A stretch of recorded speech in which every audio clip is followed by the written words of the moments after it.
Hi, I'm Camille and this is Jill. We're both from Well, and we're super passionate about mental health, work-life balance, everything that comes with that. So we really wanted to do some type of series and hopefully there'll be more to come. And for this first one, we wanted to talk about burnout.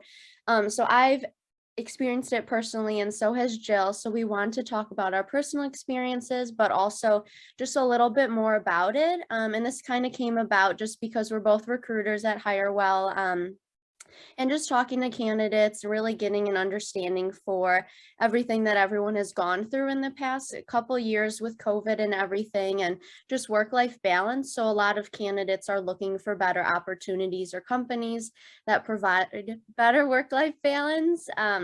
So we just wanted to talk about that. And I think a lot of people have probably experienced burnout and symptoms of it and just really never knew that it was burnout. So we just want to go a little bit more into that. So burnout is emotional or physical exhaustion just from a negative work-life balance, a lack of work-life balance, overworking, and not setting boundaries.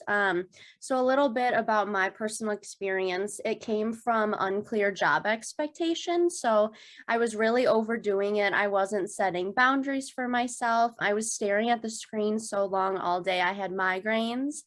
And even after sleeping for like 10 to 12 hours, I felt exhausted and I just wasn't excited to do phone screens. I wasn't excited to be in meetings. I didn't feel like myself.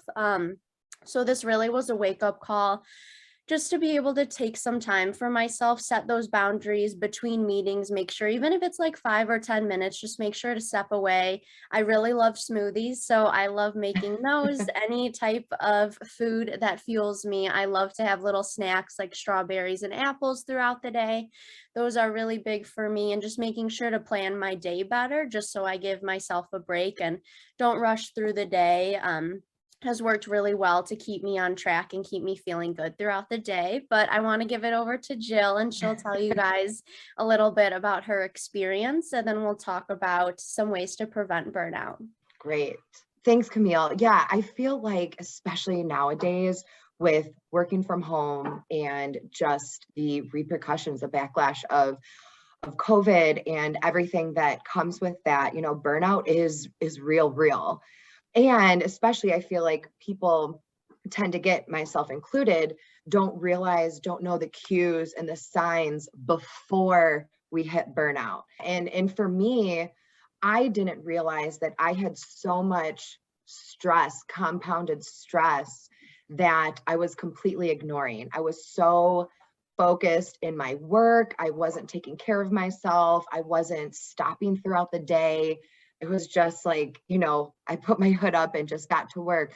But because of that, I was ignoring all of those stress signs, those stress cues. And so then I get to the point of burnout where I was in literally fetal position for 2 days straight. I had a migraine. It was like my body was screaming at me, you need to slow down and chill out because we are breaking down. And I almost had to go to the emergency room.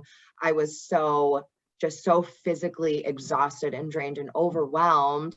Similar to you, I just lost motivation. I wasn't finding joy and excitement in the things that I used to love doing, even impacting relationships. I just didn't feel, I was so not myself at all.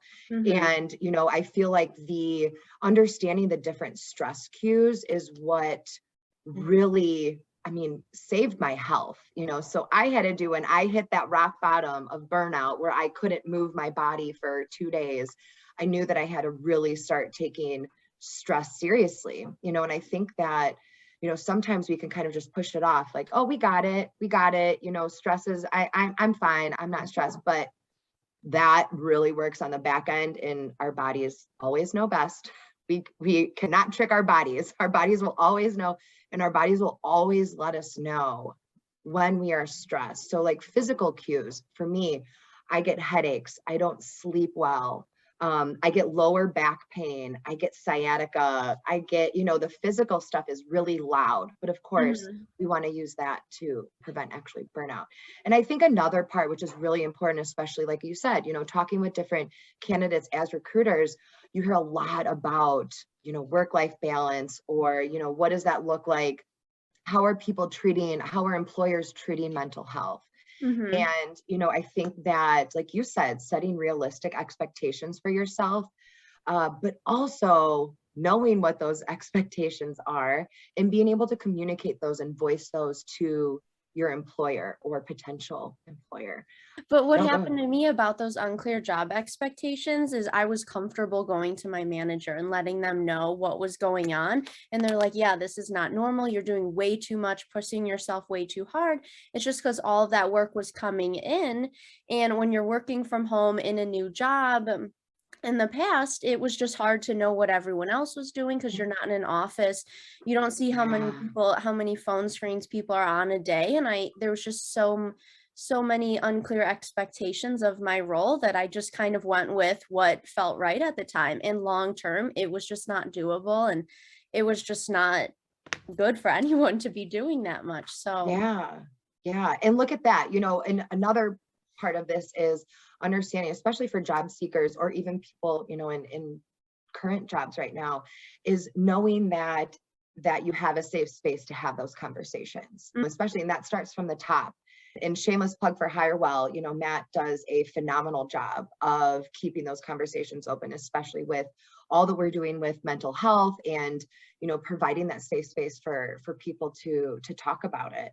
Because talking about it sometimes is even a proactive thing that you can do. Is if you start to feel overwhelmed, reach out to a colleague, or talk to someone, like you said, especially working from home. We don't really have anything to compare our workload to. It's just mhm. us, right?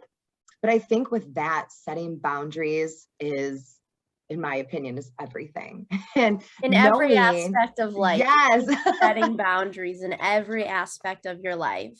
yes, relationships, socializing, everything. So boundaries are key. And so I feel like with man, I could do I have done entire That'll be our workshops on next one. setting boundaries. Yes, how to set boundaries, but then also how to communicate them.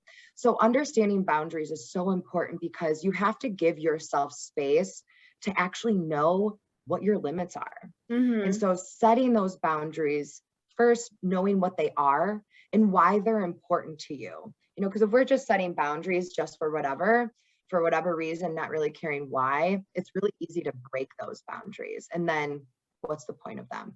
So understanding the why behind that and why those are important. And then also on the other side of that is communicating those boundaries, communicating them to your employer, to your team, to your boss, whether that is, what time of day you are absolutely done working. Yes. And giving yourself, a little bit of flexibility, because we're human, right? There's going to be days that if your boundary is stopping work at 5 o'clock on the dot, knowing that if there are days, where you can't do that, it's fine. But we still want to honor those for ourselves, because boundaries are protecting us and helping us to prevent burnout. I mean, there's physical boundaries. So like what we were talking about, kind of that, not when we working from home, we don't have that commute. We don't have that end time. So, closing your laptop at the end of the day, physically stepping away from your laptop, Mhm. going for a walk, having a conversation about, why you enjoyed your day. What were you grateful for that day with your partner, or even just your friend or your dog? I talk to my dog all the time, especially when I'm stressed out. Even a change of scenery, getting up, working from a coffee shop or something like that, those physical boundaries can really help. And same thing with personal ones, giving yourself time in between buffers, in between Mhm. meetings. That's so So important for me because yes, if I show up to a meeting where I'm not energized, I'm just sitting there, I can't contribute anything to the meeting. So really, it probably wouldn't have meant anything if I didn't even go at that point. So I want to right. be able to have that time to recharge so I can have my mind in a good place and be able to generate new ideas and contribute to the conversation. So Right. you're just worn out all the time, you're not really giving anything to your work, your performance probably isn't that great. So it's just better to take the time and just learn yourself, know yourself, and be able to contribute and Yes. be the best you can be. Yes. Oh, I love that. And I love that you said, that you're not energized and you don't feel you're not showing up as your best self. Mm-hmm. And of course your best self looks different, day Yeah. to day, but recognizing like, that's checking in with yourself and realizing, oh, I definitely need that time in between meetings, because back-to-back meetings, humans are not meant for that. We are not Mm-hmm. meant to be back to back and not replenishing ourselves or refueling Mm-hmm. ourselves in between. So that having buffers in between meetings is so, I think, is really, really helpful. It's kind of hard to do sometimes, but just at least setting yourself that and taking that time in between those meetings, especially when we're on Zoom or on the phone, calling with people, taking time to just stepping away from your laptop, stretching, drinking water. I've got my massive jug of water. Mm-hmm. This is what I have to drink every single day. Drink your water. I love that. Um, yeah, and something else that on top of giving yourself time and just breaks throughout the day, intentional breaks are huge. I'm lucky. I have a dog that I walk several times a day. So that's my, That's that's a my lot of movement. walks for a dog. I usually just I do one, or we have a yard, so. see, city living, we don't have a yard. So every single time we have to take them out. But hey, I love it because it gets me out. I'm Yeah. physically moving my body, because movement is a non-negotiable for me. I need to move my body every single day, because that's something that I need to show up, to energize myself. That is a huge de-stressor for me. So movement, my jug of water, going for at least one walk minimum, and Mm-hmm. snacks, eating throughout the day. Oh my gosh, everyone loses when we aren't drinking water and eating enough food, because our Yes. brain literally needs that to function. And so I think just understanding what you absolutely need each day can Mm-hmm. really help to be proactive with stress to avoid burnout. Now, of course, there's also, some like mood boosting activities that, Mm-hmm. feel good in the moment. For me, if I'm just feeling like in a rut, I will put on my favorite music and my favorite song at the time, and I will legit dance in my living room just to shake it off. And that's how I dance. Or like meditation. Every single morning, I give myself time just to be and just to check in with ourselves, check in like, how am I feeling today? Oh man, I'm feeling really exhausted. Okay, so maybe taking more breaks throughout the day just to make sure that you don't crash by 2 p.m. Mm-hmm. There's definitely a lot of those mood boosting activities that can help in the moment, but for long-term success in preventing burnout, it's all about those proactive practices that you commit to every single day to help with stress. Because also, even if we are, outside of work, if we are still doing things like I'm planning a wedding right now, it's really exciting, but it's still stressful. So it's a lot of that works in the background that we need to take care of. So that's why those proactive practices are really important, just to keep stress at bay so we don't reach the max and we reach burnout.